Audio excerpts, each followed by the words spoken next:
So it seems like Rappa's actually coming back. But that's not the important part. What is important is the new combat event and how it might straight up let us predict the future of Star Rail.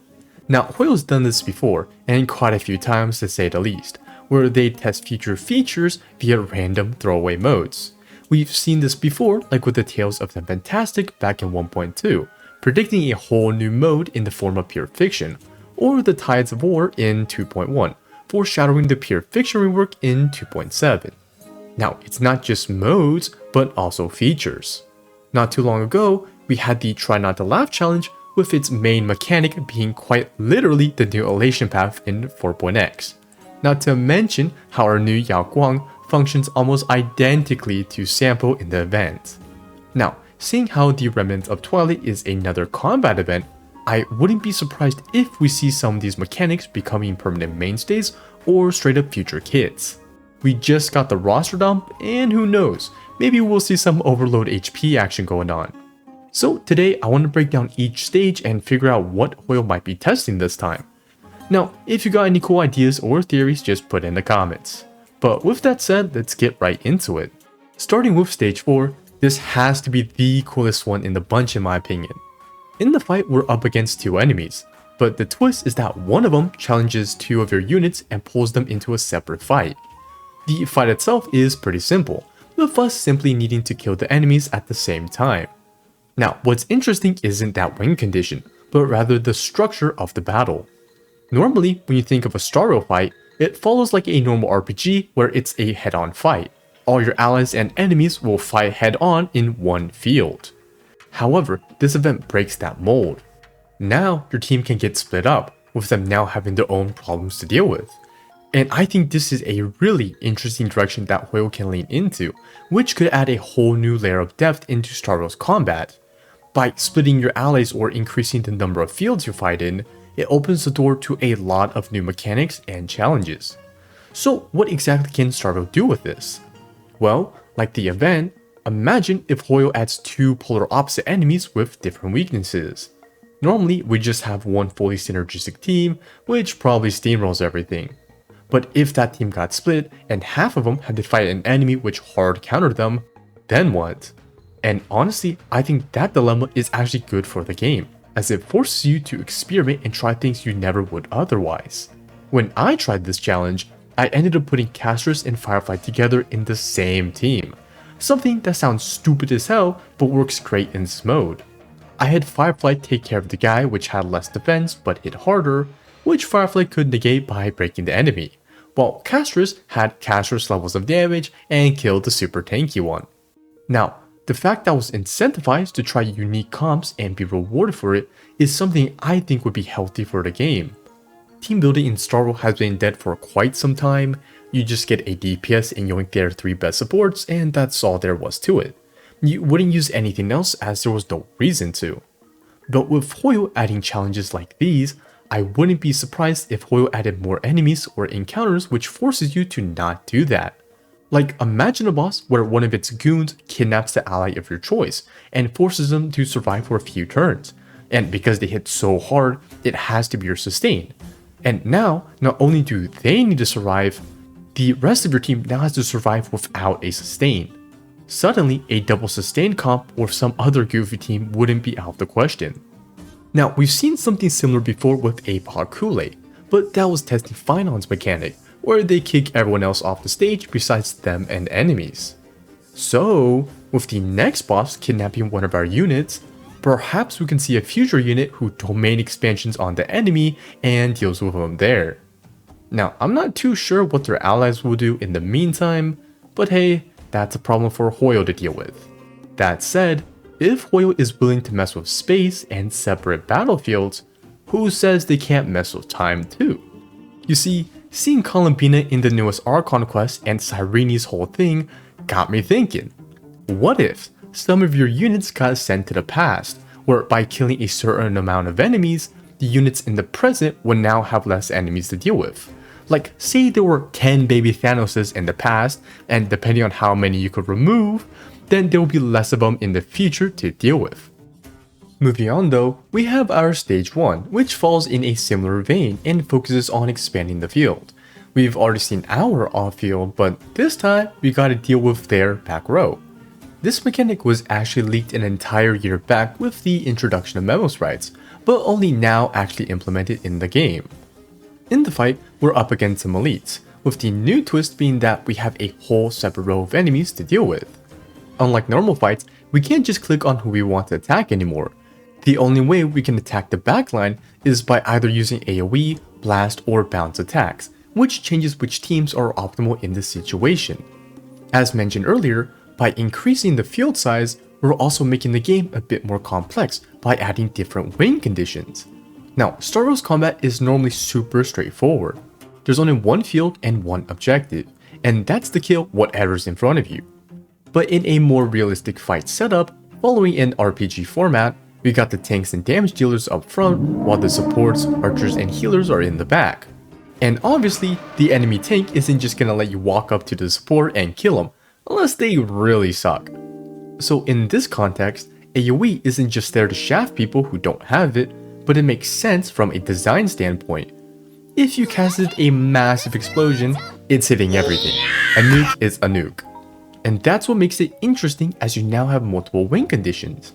Should you go AoE, which have lower multipliers against a single boss, but can deal with the backline who's dealing a lot of damage or amping the boss, or will you go single target to just brute force the boss with your higher multipliers? Just like with the multiple fields, I believe this is good for Star Rail's combat because at the moment, it's a bit too simple with there not being too many meaningful avenues to expand the difficulty without it just being HP inflation or some goofy mechanics. That said, I also think it's important that it stays optional. Even if backrow targeting exists, the primary objective is to still kill the front line. It's like killing the enemy general and now everybody just decides to run away.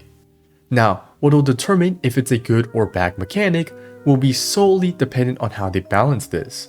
If the game forces you into one solution, aka the Nikador boss, where oops, you couldn't kill the pillars in time and now you get nuked, well, that's pretty dookie design. But if engaging with the new mechanic makes things easier or faster, that's when it actually rewards you and doesn't feel like it's being restrictive. In this fight, because I have a very invested team, I just outright nuked the frontliner without ever really caring about the backline or Bartholos. However, because of the stage mechanics, I was able to design a team to tackle the backline, which eventually was able to stack a metric frick load of vulnerability on the enemy. Now, if I had a better DPS than Small Herda, then it'd actually be pretty comparable. Regardless, I would say that this stage was designed pretty well, letting us have different avenues on tackling the fight. That said, I wouldn't be surprised if we saw more of this, whether it's introduced by special bosses or perhaps future endgame modes, but we'll just have to see. Next up, we're covering the most hated stage of the bunch, that being Stage 2, HP Overload. Here, the objective was pretty simple: survive.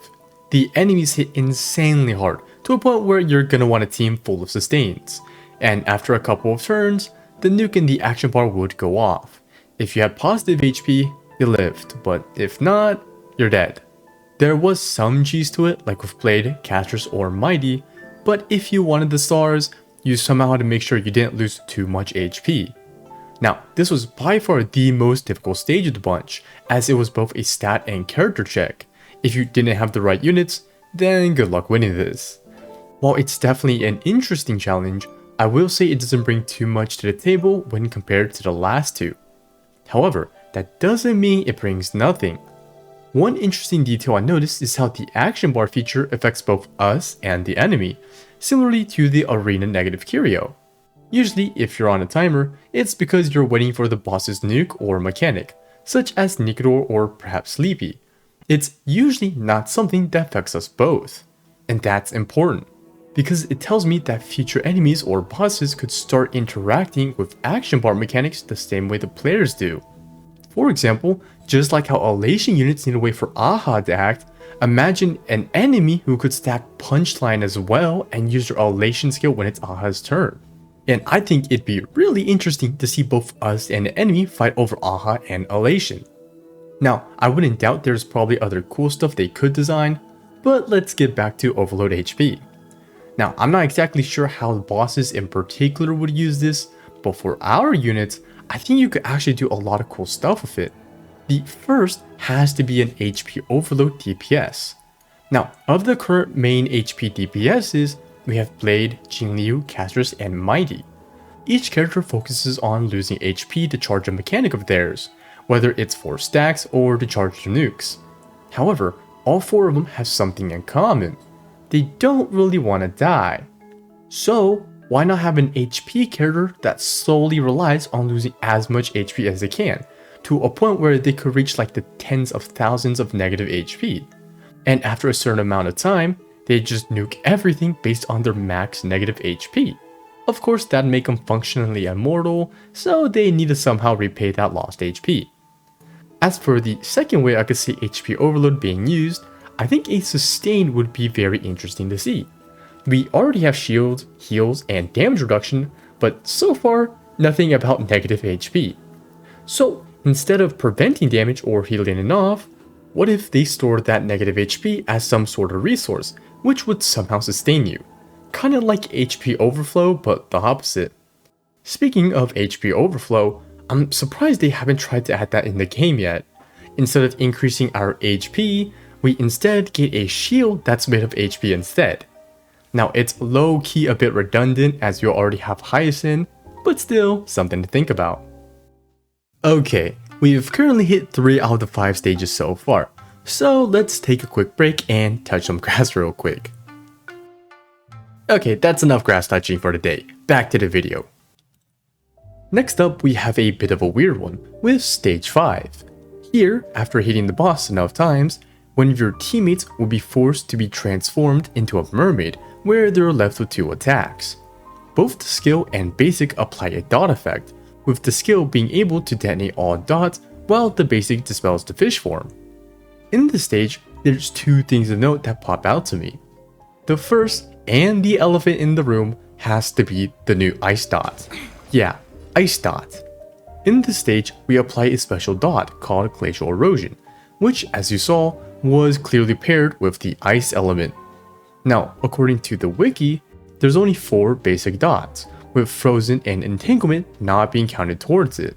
But, as you saw, there was clearly some ice dot, meaning it's either A, just not in the game yet, or B, just the break effect not being considered a dot. Now, when looking at the exclusive dots, we can see how certain characters' unique DOT are treated under a different category, like Ash and Rose being considered burn. I mean, what's actually stopping Hoyo from adding a new ice dot called Frostbite? I mean, it is their game, so if they wanted to, they totally could. Not to mention, Black Swan just got buffed out of nowhere, and I'm just saying, it can't all be a coincidence. As for the second thing of note that I think may pop up in the future, it'll have to be the transforming allies. Now, we've already seen that allies can be transformed, like with this event or a Pak Fei Xiao, who makes your allies into Borisin. So, I'm thinking, perhaps an archetype or unit that would willingly sacrifice one of your own units to either enable a playstyle or enhance it. Like this current mode, imagine your Sustain or Black Swan was able to be transformed into something that could apply or detonate the dots. And it's kinda like a double-edged sword, because you lose out on your own personal abilities to balance out the fact that you get brand new ones for the time being. And gameplay wise, it'd be really cool if you had to juggle when you can or cannot transform. Imagine you transform your Sustain to max out that damage, but doing so, you'll be playing without Sustain for a time. It's like having a pseudo 5th teammate where you can swap them in depending on what the situation is. And it can also be a path dependent thing, where depending on who you transform, you'll get different effects. If you sacrifice your Sustain, you better be getting something worthwhile, you know? And I think this idea is super out there, but who knows, maybe it might become a thing. And now for the final part, Stage 3, Enemy HP Count. In this fight, instead of our traditional HP, everyone has an HP count, where the number of hits determine how much HP is lost, and once you hit 0, you die. Really straightforward this time around. And honestly, this stage is kinda meh. We've already seen this idea a few times before. enemies that require higher hit counts such as the Titankin or Hule are already in the game. Maybe this mechanic could be interesting for a future sustain, but in regards to the mechanic, there's not much that's new here. So instead of spending more time on this, I instead want to talk about what this event might actually be setting up. Pairing this new combat event with this leak a bit back, to me, this event seems like a test for a new kind of endgame mode. If I had to guess, perhaps it'd be a sort of challenge mode where instead of the conventional win conditions like action value or cycles, it's challenge specific to a boss. Basically, this whole event but turned into a permanent endgame mode. Instead of always focusing on damage, and more damage, this time we need to think a bit more carefully on the mechanics. Now, this kind of system would reward horizontal investment, as you have more characters to tackle a variety of different scenarios, something that the current system doesn't really push for. Imagine something similar to Genshin's Imaginarium Theater, but now in Star Rail's format. Of course, they still need to balance around the players who do vertically invest, but just make it so where they can't just easily brute force everything with zero thought. And yeah, that's Star Wars' new combat event and all the features I'm predicting that may eventually come into the game. Again, if you got any cool ideas, just let me know in the comments. Also, here's a video going over how Elation works and also one going over the Nova Flares if you're interested in it. But besides that, thank you guys so much for watching and peace.